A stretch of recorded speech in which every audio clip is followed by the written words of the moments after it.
In July 2000, in July 1943,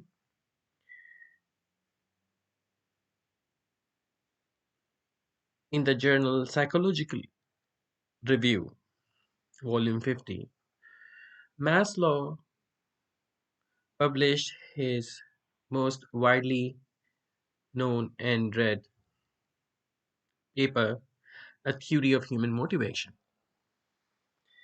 And in that paper, he outlined hierarchy of need. And this hierarchy of need is one of the most widely known hierarchies. And if you must have come across this pyramid that starts with physiological needs, then comes safety, then comes love and belonging, esteem, and self actualization.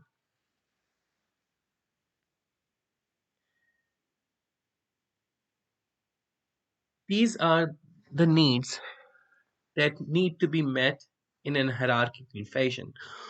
What Maslow argued is that the physiological needs, the need to have food to satisfy hunger, that needs to be met first before the need of safety, to have a safe space, to have a shelter. And that when you have your physiological and need of safety met, then the organism thinks about love and belonging. So what happened is that for an organism, the basic needs at lower in hierarchy dominate their motivation till they are met.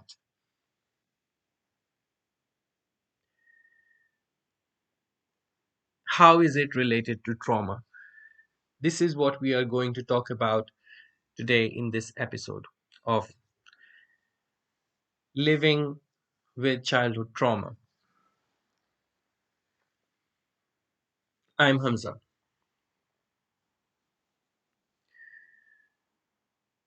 In a traumatized environment,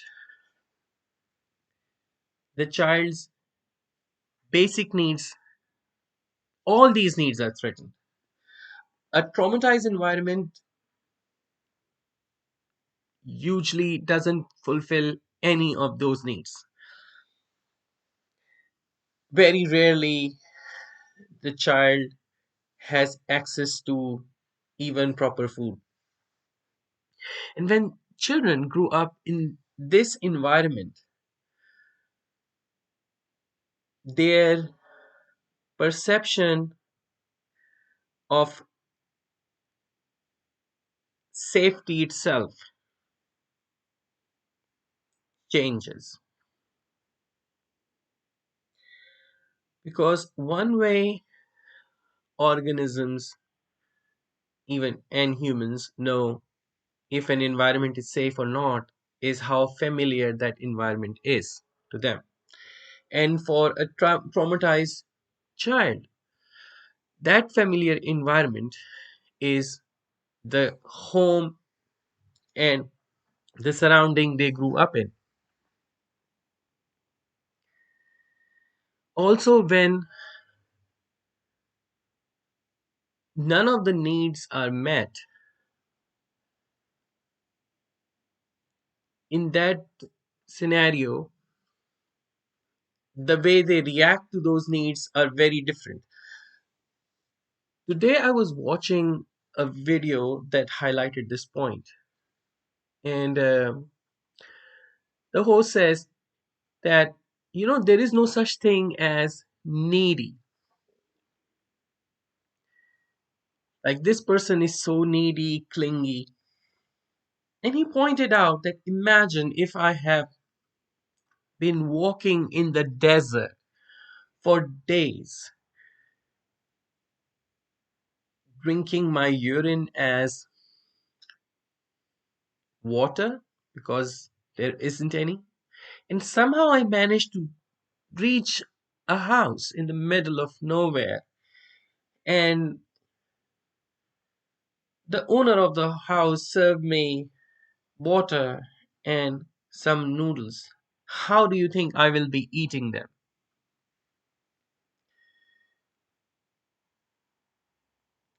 For traumatized children, they've been walking in the desert all their childhood and adolescent lives. So, of course, their reactions are very different. Another thing that happened is that traumatized children get fragmented. So we all have parts. So parts are not just that associated with traumatized children, or they are not related to fragmentation. There's a very good book, Mindsight, where Daniel Siegel explained that how when a system is in harmony, you don't experience that system consists of many parts. And he gave a example to elaborate it.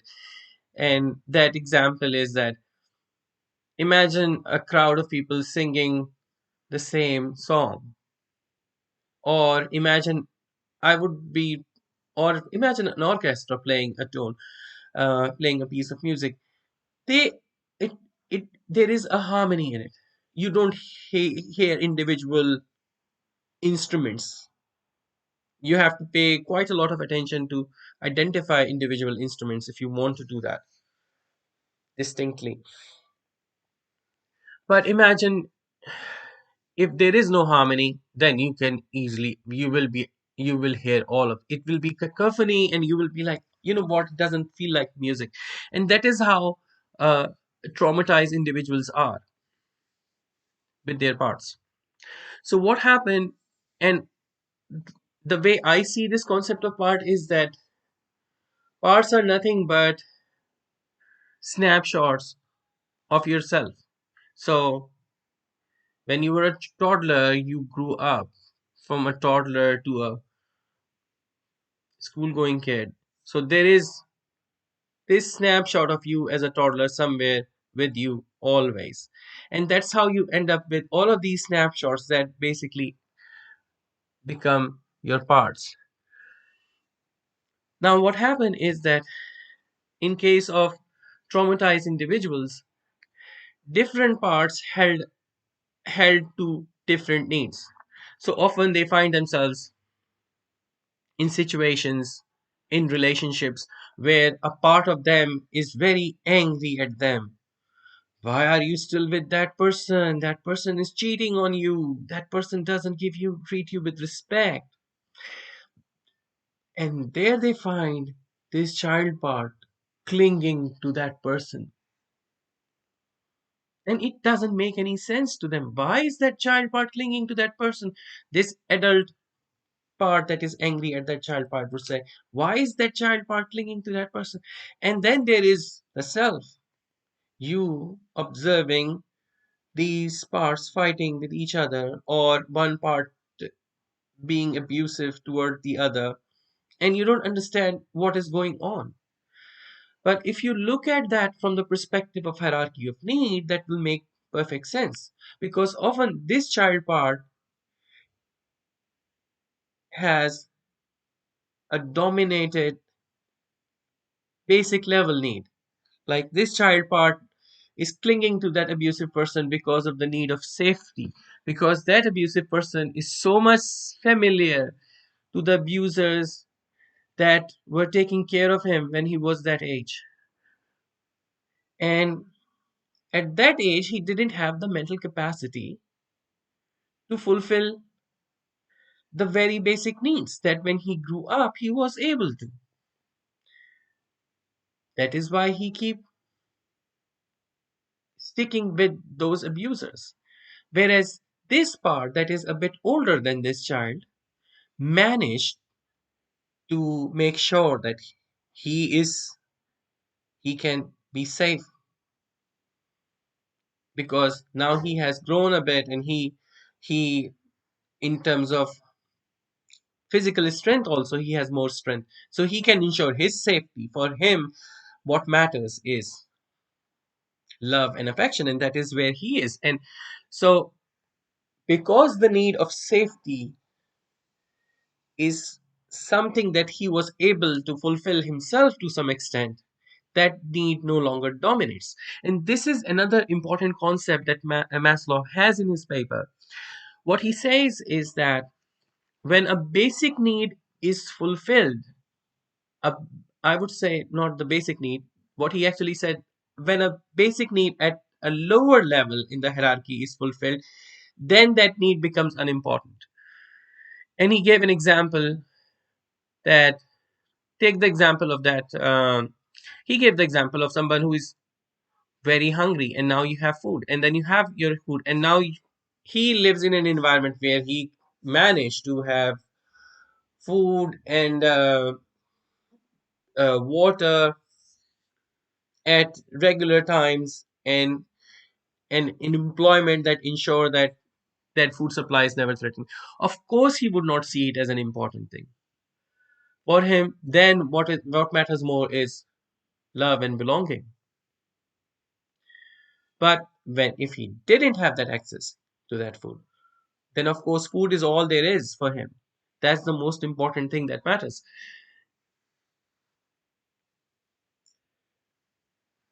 That is why often you find that men and women who have trauma, who suffered from trauma, especially childhood trauma, they often find themselves in relationships that are abusive and narcissistic, because when they grow up as an adult, they are able to meet those basic needs of safety, the first the physiological need of having food, and then then the need of safety, and they are more and often looking for love and a sense of belonging, and of course uh, esteem, self-esteem as well, to be treated and respected for who they are. But because when they were kids those needs were not met, they have these child parts that are still stuck in that time, and being and not recognizing those parts, and understanding why is it this part of me so much cling to this person when all my friends says he's a jerk, he's a cheater, and he's extremely abusive to me. Why still I find this part of me sticking with him? It's very important at that point in time, instead of arguing with that part of you rationally, take a step back and imagine that part to be you at a when you were a preschooler, a toddler, and pick that part up and held that part in your arm and tell that part that, look, I'm here, I'll protect you,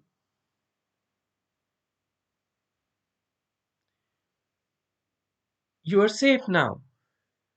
Make that part aware of the present situation, where you are now, the house you live in, the neighborhood you live in. Show that part these things and do that exercise repeatedly. Don't expect it that you have done it today by being aware that, you know what, this feeling, this clinginess is not me, an adult, but me, the child that sees this guy as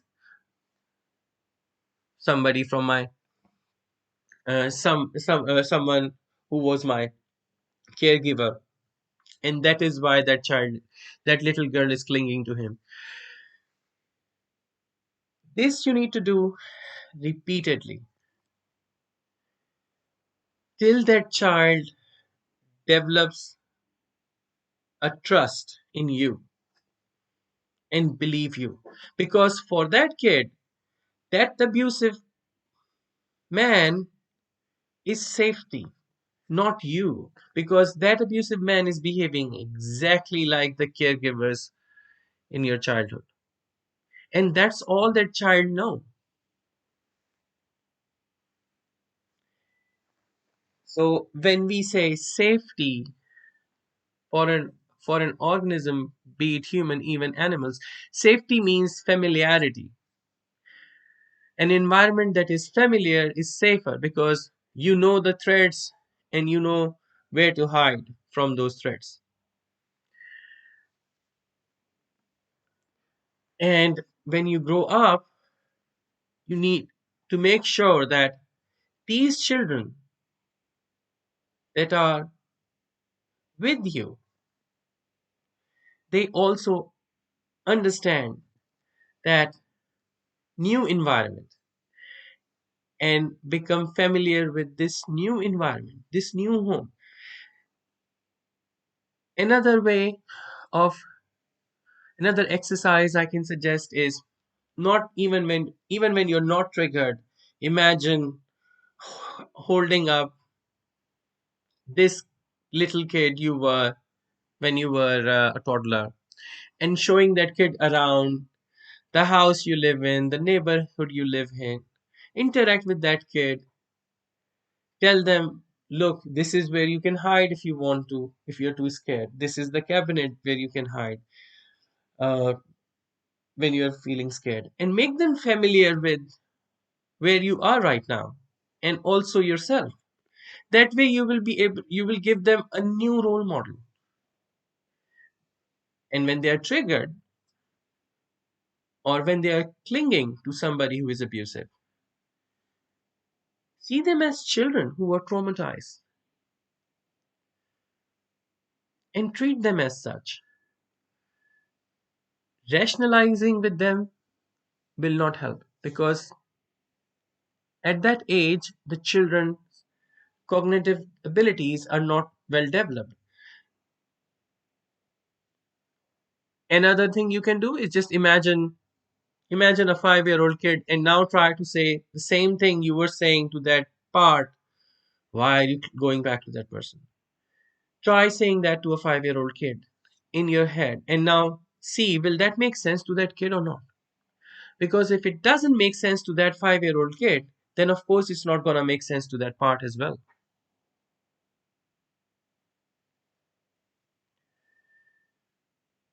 So in this episode, what we covered, we covered two things. One is Maslow's hierarchy of needs. I highly recommend to read his original paper. You have seen the diagrams all over the internet.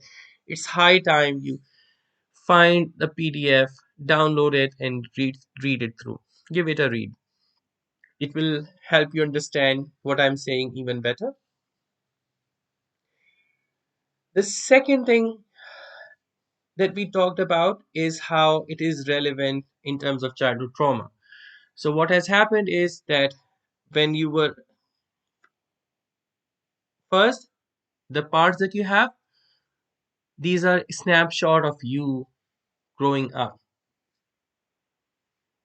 And the younger you were as a kid, the more dependent you were on your caregivers. That is why your younger parts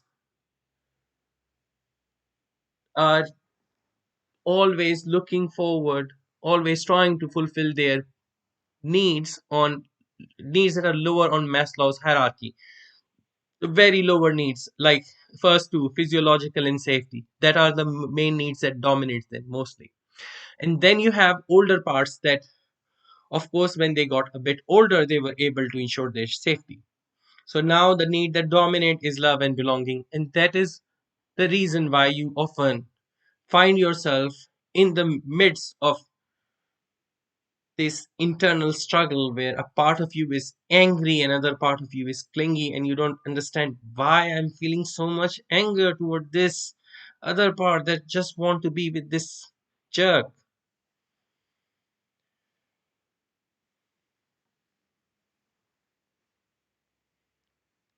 And if you but when you see it from the perspective of Maslow's hierarchy of need, it makes perfect sense why this part of you want to be with this jerk, because that part is a toddler that is just looking for basic safety. And for a toddler, safety is familiarity. Another example I can give you is like, pa- you must have seen children, like toddlers especially, if they don't, if they're playing around in the park and they don't see their parents, and then they freaked out. If you approach a toddler who is in the arms of a parent, and just to say hello, the toddler shriek a bit, get scared. So for toddlers, unfamiliarity is danger, and that is why that toddler is holding and clinging to this abuser, because that abuser is familiarity. And that is why this other part is angry, because that other part is an older child that has ensured his basic safety, that to some extent know now that his physiological needs are met to some extent, and somehow has made peace with that too. I hope you find it informative. Enjoy your day and take good care of yourself.